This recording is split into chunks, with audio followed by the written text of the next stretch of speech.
the climax of hundreds of hours of complaining, late-night hours of studying, and even more hours procrastinating. Congratulations to the class of 2015 for being one of the best graduating classes from Orion High School ever, which is fitting for the 100th graduating class. I may be a little biased, but as Shelby and Abby already pointed out, we are an academically strong class. But to put it into perspective of how great our little class is, I want to point out one fact. 5, if not more people on this stage could have given this speech today.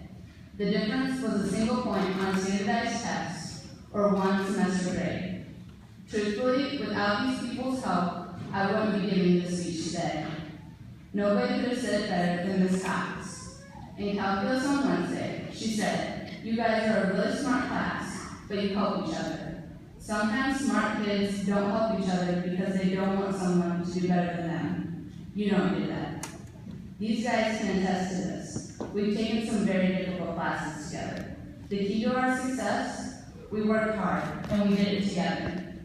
We've helped each other know what was happening in class, even if we really didn't know what was going on ourselves.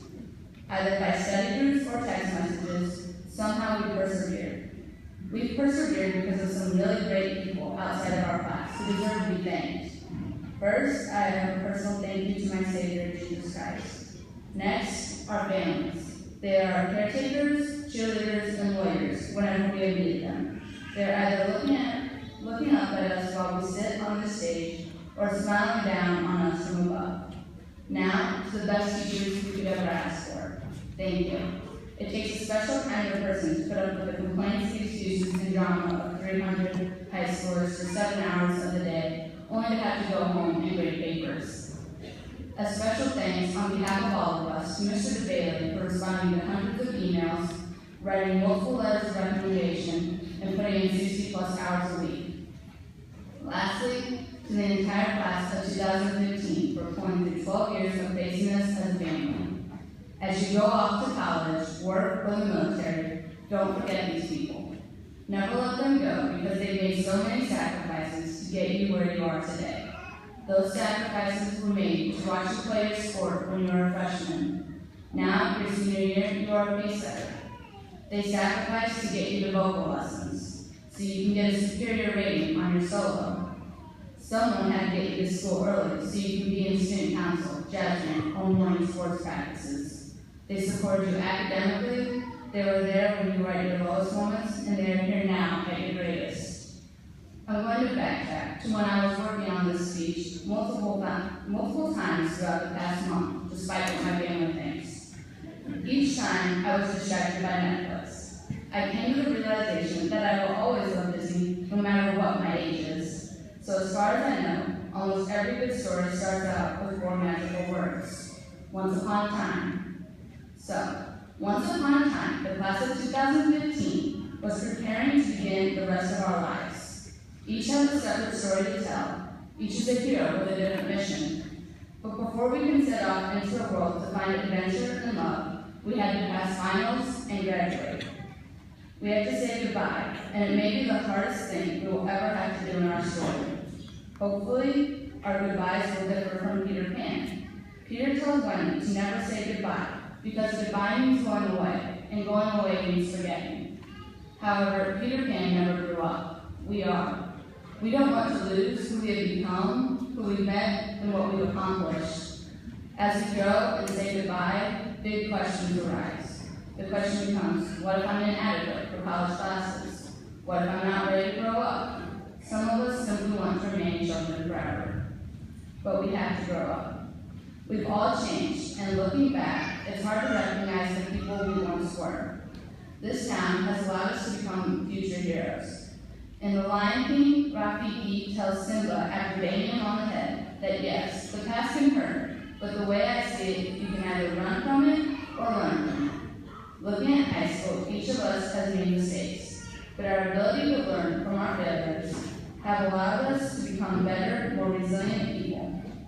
Taking in every part of what we learned from this small town will make a difference in our lives in some way. Your story, like all stories, needs a setting that will be perfect for you. You started at home, but like Rapunzel, we need to leave our towers that are sheltered They have been our safety nets, our friends, our home. Now it is time to face the real world. It may be the best choice we ever made. We have the entire world, and maybe not just our own, to explore. Be adventurous. Push your boundaries. You may end up someplace you never imagined. Dream of an amazing place, then go out and find it. Don't let anyone tell you different. Find the lane you see in your life, see your goal, and make it happen. But remember, in The Hunchback of Notre Dame, Quasimodo is told that life is not a spectator sport. If watching is all you're going to do, then you're going to watch your life go by without you. Don't waste your life dreaming about what you could do. Go out and do it. Don't let fear of failure rule your life. Instead, I want you to enter the world questioning possibilities and standing up for yourself. This is what determines bravery. It's your ability to get up after life gets you down. I challenge you to be brave, stand up, and take life by the horns. I challenge you to do more than that, though. I challenge you to find exactly what you want to fight for. I challenge you to establish what you want and go the distance. Don't just wish for good things to come your way. In The Princess and the Frog, Tiana's father tells her to wish and dream with all your heart. But remember, Tiana, that old star can only take you part of the way. You gotta help it along with some hard work of your own. Then, you can do anything you set your mind to. Along the way, we'll encounter pitfalls and question our own abilities. When life becomes too hard, remember what Mulan's father told her. The flower that blooms in adversity is the most rare and beautiful of all. Overcoming your struggles makes the reward all the more worth it. The heroes of stories who push past hardships and doubt are the most successful. You have passed through one of these hardships, high school. So when you meet more of these hardships, do not underestimate yourself. Think of Jean's lamp in Aladdin. The merchant says, do not be fooled by its commonplace appearance. Like so many things, it is not what is outside, but what is inside that counts. Never assume you know anyone's story, just like someone shouldn't assume they know yours. If Aladdin assumed that he knew the story of the lamp, would we have ever met Genie? Pocahontas stresses that if you walk the footsteps of a stranger, you'll learn things you never knew. Always strive for knowledge to become the best version of yourself. Listen to what others have to say. It's the best way to learn how to become a better person. So, before you leave this school, as a student for the last time, stop and take a look around for just one moment. These walls have seen you at your worst and at your best. They've watched friendships created and friendships torn apart. They've seen love between two people, and they've seen heartbreak.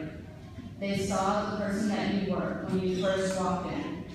Now they see the adult that you are when you walk out. And when you turn back and walk through the halls as an OHS student for the last time today, know that parents, friends, and maybe even you are shedding a few tears because they realize that the only way to go anywhere